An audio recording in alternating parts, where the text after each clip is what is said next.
Maligayang pagbabalik sa Rex Recap.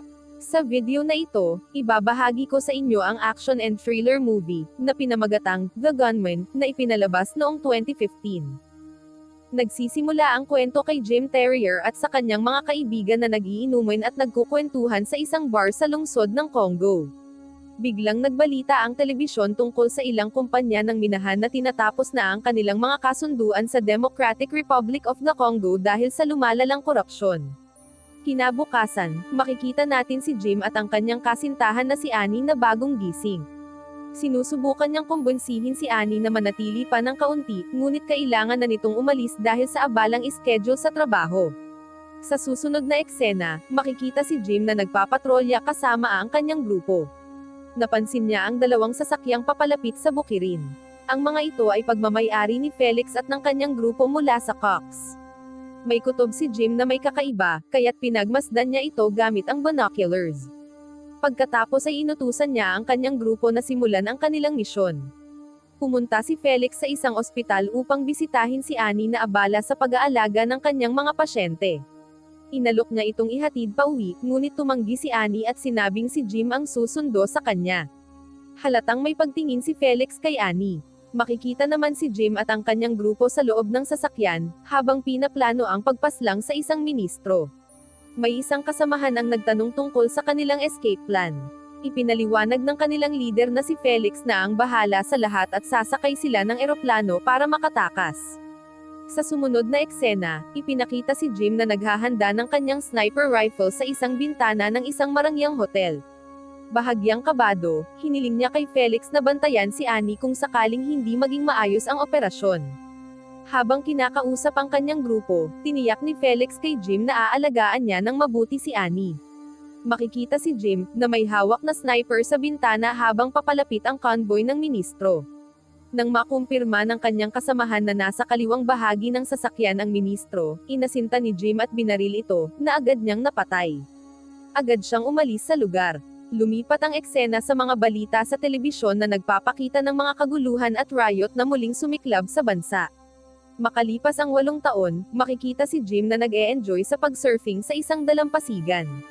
Nakikipag-usap siya sa mga katrabaho tungkol sa mga pagbabago at mga bagong pangyayari sa kanilang trabaho. Halos 1 taon na siyang nagtatrabaho sa bago niyang trabaho. Sa susunod na eksena, nasa isang tour si Jim kasama ang kanyang grupo at ang kanyang assistant na si Eugene upang suriin ang mga bagong proyekto sa lugar. Huminto sila upang silipin ang isang pangyayari sa isang kalapit na baryo. Nagkaproblema si Jim habang sinusubukang ayusin ang isang makinang nagmalfunction habang ginagamit. Biglang dumating sa nayon ang mga sasakyang puno ng armadong kriminal na naghahanap kay Jim. Isa sa mga kriminal ang agad na umatake sa grupo ni Jim nang makita sila. Si Jim, isang bihasang dating mersenaryo, ay pinatay ang lahat ng umaatake sa tulong ni Eugene. Pagkatapos ng engkwentro, tiningnan ni Jim ang kalagayan ni Eugene at nagpasalamat sa kanya, sabay sabing, hinding-hindi ko ito malilimutan. Inutusan niya si Eugene na pumasok sa compound, tiyaking ligtas ang lahat ng mga manggagawa roon, at i-lock ito hanggang hindi pa siya nakakatanggap ng bagong utos. Umalis si Jim sakay ng kanyang sasakyan, at tila litong-lito habang nagmamaneho. Pagdating niya sa bahay, halatang balisa siya at nakakaranas ng mga flashback sa panahon na pinaslang niya ang isang ministro. Kasunod nito, makikita si Jim sa eroplano, malalim ang iniisip sa mga nangyari at nagsusulat ng ilang tala sa isang piraso ng papel. Dumiretso siya sa London at makikitang tumatawid ng tulay. Sa London, pumasok si Jim sa isang apartment at binuksan ang isang itim na pakete mula sa isang safe, tinitingnan ng ilang kumpidensyal na dokumento sa loob. Nakipagkita siya sa kanyang kaibigang si Terry at sinabi rito ang tungkol sa paglipat niya mula Congo patungong London. Nagtanong siya kung sino pa ang nakakaalam tungkol sa Project Calvary. Ikinuwento ni Jim na may 3 lalaking pumunta sa Congo para lang patayin siya. Ibinunyag ni Terry na iilan lang ang may alam tungkol sa proyekto, ang mga kliyente, si Jim, si Bryson, si Terry mismo, na itinuturing na magkakapatid, at si Felix, na may direktang ugnayan sa kliyente. Sinabi ni Terry na nakita niya si Felix sa Barcelona at iminungkahi na puntahan nila ito para malaman kung sino ang nasa likod ng kaguluhan. Binalaan din ni Jim si Terry na mag-ingat dahil maaaring siya rin ay puntiryahin. Pagkalabas ni Jim ng gusali, may mga taong nagmamanman sa kanya. Pumunta siya sa isang bar at nakipagkita kay Stan, isang kasamahan niya sa team, habang may ilang tao ring lihim siyang binabantayan. Ipinahiwatig ni Stan na maaaring isang malaking hindi pagkakaunawaan lang ang nangyayari, pero kumbinsido si Jim na may nagtatangkang pumatay sa kanya at determinado siyang alamin kung sino iyon. Sa bar, nang maging bastos ang ilang lasing na customer kay Stan, binugbog ni Jim ang isa sa kanila ng husto, saka agad na umalis kasama si Stan. Nahihilo si Jim habang palabas sila ng bar, at tinulungan siya ni Stan. Sa susunod na eksena, nasa ospital na si Jim at sumasailalim sa brain scan.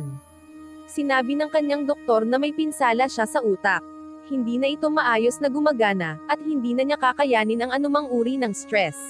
Ipinaalam ni Jim sa kanyang kaibigan na kailangan niyang pumunta sa Barcelona upang humanap ng ligtas na hideout.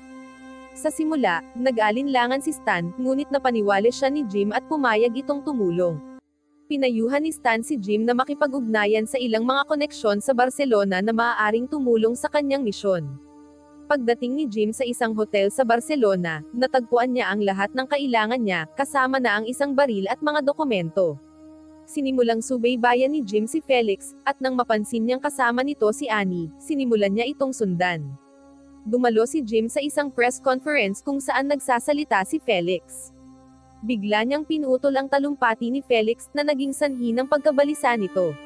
Maya-maya, sa isang pribadong pagpupulong, hinarap ni Felix si Jim. Ibinunyag ni Jim na siya ay tinangkang patayin sa Congo, na ikinagulat ni Felix. Pagkatapos, binalaan ni Felix si Jim, na nagpapahiwatig na magkakagulo sila kung magtatangka siyang agawin si Annie mula sa kanya. Kasunod nito, makikitang pumasok si Jim sa isang restaurant at sumama kina Felix at Annie sa hapunan. Naging emosyonal at hindi mapakali si Annie nang makita si Jim na kasama si Felix. Habang nag-uusap, naging bastos si Felix kina Annie at Jim, kaya't hinarap ni Jim si Felix. Pagkaalis ni Annie, sinundan siya ni Jim. Sinubukan niyang humingi ng tawad at ipaliwanag ang lahat, ngunit masyado na siyang nasaktan kaya lumayo ito.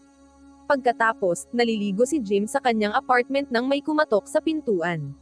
Maingat siyang kumuha ng baril at sumilip, si Annie pala ang naroon. Tinanong ni Annie kung bakit nandoon si Jim, at ikinuwento ni Jim ang buong pangyayari. Iminungkahi ni Annie na magkita sila kinabukasan para sa tanghalian, at binanggit na may mahalagang impormasyon si Felix. Dumating si Jim sa malaking bahay ni Felix, at nang mapansin na wala si Annie, sinabi ni Felix na nasa labas pa ito. Ibinunyag ni Felix na 2 sa 3 taong konektado sa tangkang pagpatay ay patay na, at siya na lamang ang natitirang target. Naramdaman ni Jim na may kakaiba at sinabi kay Felix na tila lahat ng tao sa grupo ay papalapit na sa kanilang kinaroroonan. Nagpaalam si Felix para pumunta sa banyo, at sinamantala ni Jim ang pagkakataon upang suriin ang telepono ni Felix. Natuklasan niyang si Felix ang naglalabas ng impormasyon tungkol sa kanya. Hinarap at pinigilan ni Jim si Felix, saka binalaan si Annie na nasa panganib silang lahat. Habang nagpapaputok ang mga armadong lalaki mula sa labas, sinubukang protektahan ni Jim si Felix, ngunit tinamaan ito ng isa sa mga lalaki at napatay. Agad na ipinaalam ni Jim kay Annie ang pagkamatay ni Felix at iginiit na kailangan nilang umalis kaagad. Pumunta sila sa basement kung saan ginamit ni Jim ang isang kutsilyo upang patayin ang umataking lalaki. Naghanda siya sa pamamagitan ng pagkuha ng kanyang baril, bala, at pagsuot ng bulletproof vest. Pagkatapos, nagtago ang magkasintahan sa isang banyo kung saan naganap ang matinding shootout. Si Jim, isang bihasang mamamatay tao, ay nagawang talunin ang lahat ng kalaban, kinuha ang kotse ng isa sa kanila, at tumakas kasama si Annie. Huminto sila upang magpalit ng sasakyan, at hiningi ni Annie ang buong katotohanan kung sino ang mga taong iyon at kung ano talaga ang nangyayari. Ibinunyag ni Jim na bahagi siya ng isang grupo na ipinadala sa ilalim ng pagkukunwari na magbibigay ng seguridad sa mga lokal na proyekto, ngunit ang tunay nilang misyon ay patayin ang ministro. Humingi ng tawad si Jim kay Annie, at umalis sila sa lugar. Pagdating nila sa kanyang apartment, inutusan ni Jim si Annie na huwag patayin ang makina ng sasakyan at umalis kung hindi siya makabalik sa loob ng 15 minuto. Pumasok si Jim sa kanyang apartment sa pamamagitan ng likod na daan at nadiskubreng may bomba na itinanim doon. Napagtanto niyang minamanmanen ng mga nasa katabing apartment ang kanyang lugar kaya't dinidefuse niya ang bomba at umalis. Ipinuwesto ni Jim ang parehong bomba malapit sa main entrance, bumalik sa loob sa pamamagitan ng harapang pinto, at sumilip sa bintana upang tingnan kung may paparating. Nang buksan ng isang kalaban ang gate, sumabog ang bomba, na nagbigay daan kina Jim at Annie upang makatakas. Sinabi ni Jim kay Annie na hihingi sila ng tulong mula sa isang kaibigan. Bumisita sila kay Stan, kumain, at nagpalipad ng oras doon. Pagkatulog ni Annie, naghanda si Jim na umalis at hiniling kay Stan na dalhin si Annie sa pulisya kung hindi siya makabalik. Lumipat ang eksena sa Gibraltar, kung saan dumating si Jim. Pinaghinalaan niya ang kanyang kaibigang si Terry na siya ang nasa likod ng lahat, at binanggit na patay na ang lahat ng konektado sa kanilang misyon. Nakikipag-usap si Jim sa isang hindi kilalang tao sa labas ng opisina ng Interpol. Makalipas ang ilang sandali, binigyan siya ng taong iyon ng isang card na lumalabas na Interpol ID. Nang maglaon, dumating si Terry at ang kanyang grupo, at napansin sila ni Jim. Tinawagan niya si Terry at nag-iwan ng mensahe na magkita sila sa isang theme park kung saan sila kalaunay nagkita. Naghihinali si Jim, kaya't dinala niya si Terry sa isang pribadong lugar. Nang tuturukan na sana ni Terry si Jim ng lason, naunahan siya ni Jim at napabagsak. Hinarap ni Jim si Terry tungkol sa kanyang pagtataksil. Inamin ni Terry na kinailangan nilang alisin ang lahat upang maiwasan ang panganib. Habang nag-uusap sila, humihina ang pakiramdam ni Jim at nahilo. Ipinakita niya kay Terry ang isang dokumento kung saan naroon ang lahat ng ebidensya. Hindi ito pinansin ni Terry, kaya't binaril siya ni Jim. Habang papatayin na ni Jim si Terry, nakiusap ito ng kapatawaran, sinasabing wala siyang ibang pagpipilian. Biglang may mga armadong lalaki na nagpaputok kay Jim at nakatakas si Terry. Sa kabila ng pagsisikap ng mga armadong lalaki na patayin si Jim, nagawa pa rin niyang i-text si Stan para humingi ng tulong bago mawalan ng malay. Nang maglaon, mabilis na umalis si Jim at muling tinawagan si Terry matapos niyang maintindihan ang sitwasyon. Nang sagutin ni Terry ang tawag, sinabi niya, "Inaabangan ko ang tawag mo. Kausapin mo ang kaibigan mong si Stan." Doon naging malinaw na hawak na ni Terry sina Annie at Stan. Nang makausap ni Jim si Stan, hiniling ni Stan na tapusin na ni Jim ang kanyang buhay bilang pabor. Nagalit si Terry sa hiling na ito at binaril niya si Stan. Binalot ng kawalan ng magawa si Jim habang tinatakot ni Terry si Annie. Iminungkahi ni Jim na magkita sila sa isang mataong lugar na ikinagulat ni Terry.